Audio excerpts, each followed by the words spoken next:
Бизнис секторот масовно се вклучи во хуманитарните акции за помош на настраданите фамилии од саботното невреме.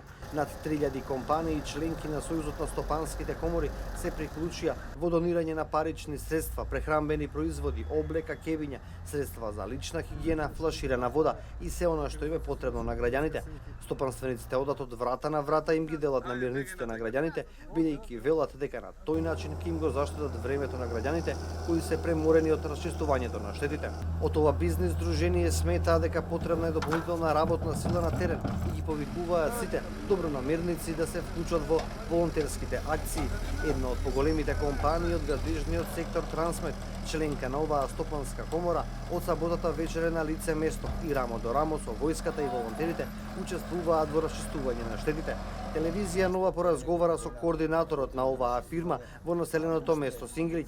Ангажирани се работници и волонтери и тешка механизација. Поголемиот дел од секојдневните работни задачи ќе бидат стопирани додека не се стабилизира состојбата во овој регион, велат од компанијата.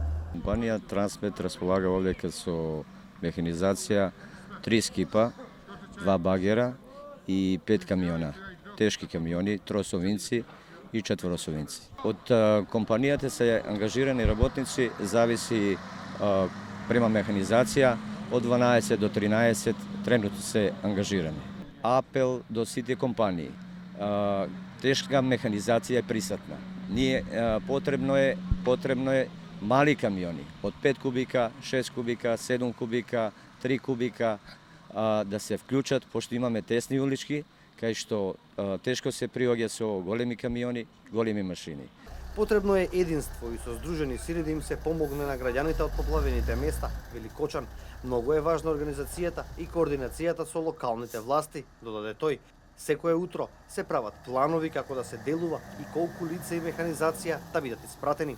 Добиваме инструкции во школа 25 мај од 7:30, добиваме распоред каде на кои улици да се упатиме, што е загрозено.